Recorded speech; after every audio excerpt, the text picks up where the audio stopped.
Yohanes. Pada mulanya adalah Firman. Firman itu bersama-sama dengan Allah, dan Firman itu adalah Allah. Ia pada mulanya bersama-sama dengan Allah. Segala sesuatu dijadikan oleh Dia, dan tanpa Dia tidak ada sesuatu pun yang telah jadi dari segala yang telah dijadikan. Dalam Dia ada hidup, dan hidup itu adalah terang manusia. Terang itu bercahaya di dalam kegelapan, dan kegelapan itu tidak menguasainya. Datanglah seorang yang diutus Allah, namanya Yohanes. Ia datang sebagai saksi untuk memberi kesaksian tentang terang itu, supaya oleh Dia semua orang menjadi percaya. Ia bukan terang itu, tetapi Ia harus memberi kesaksian tentang terang itu. Terang yang sesungguhnya, yang menerangi setiap orang, sedang datang ke dalam dunia.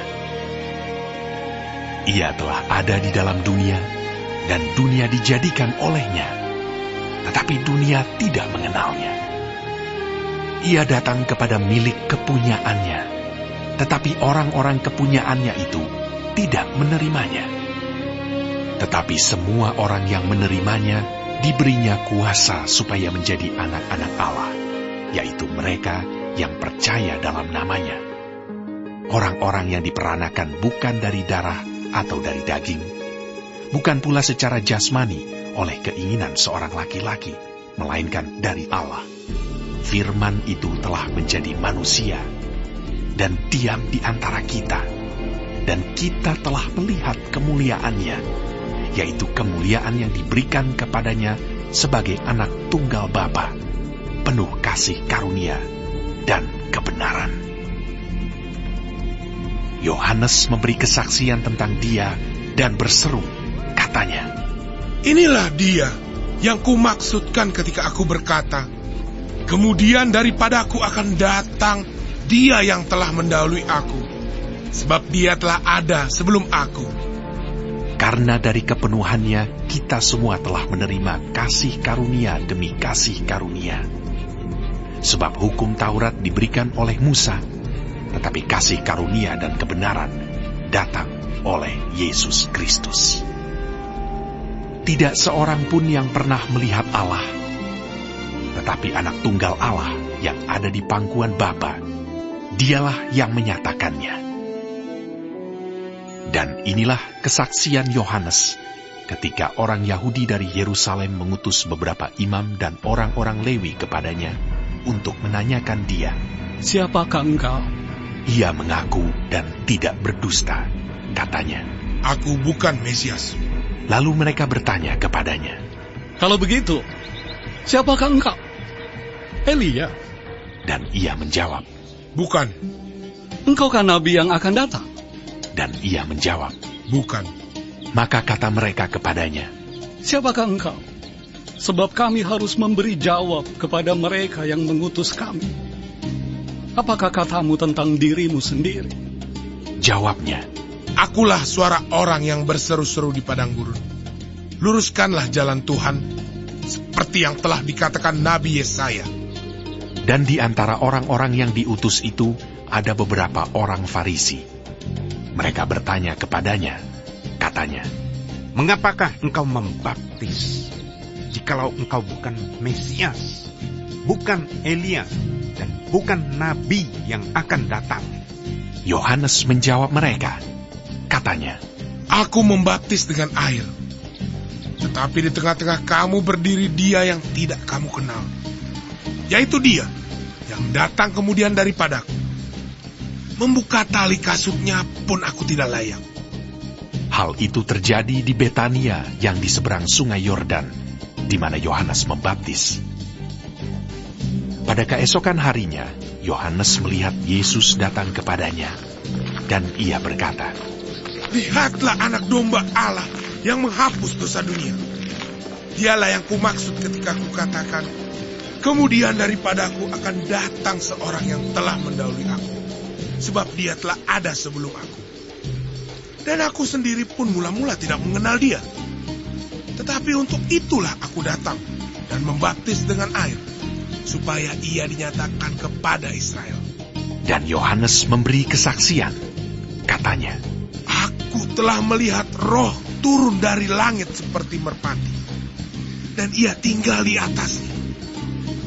Dan aku pun tidak mengenalnya, tetapi dia yang mengutus aku untuk membaptis dengan air telah berfirman kepadaku, jikalau engkau melihat Roh itu turun ke atas seseorang dan tinggal di atasnya, dialah itu yang akan membaptis dengan Roh Kudus. Dan aku telah melihatnya dan memberi kesaksian. Ia inilah Anak Allah. pada keesokan harinya, Yohanes berdiri di situ pula dengan 2 orang muridnya. Dan ketika ia melihat Yesus lewat, ia berkata, Lihatlah Anak Domba Allah. Kedua murid itu mendengar apa yang dikatakannya itu, lalu mereka pergi mengikut Yesus.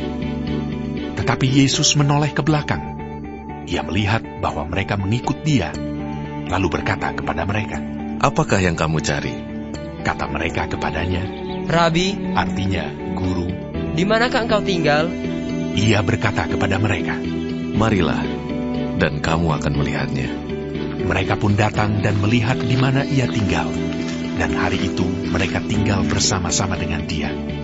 Waktu itu kira-kira pukul 4. Salah seorang dari keduanya yang mendengar perkataan Yohanes lalu mengikut Yesus adalah Andreas, saudara Simon Petrus.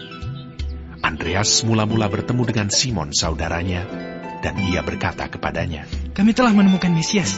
artinya Kristus. Ia membawanya kepada Yesus.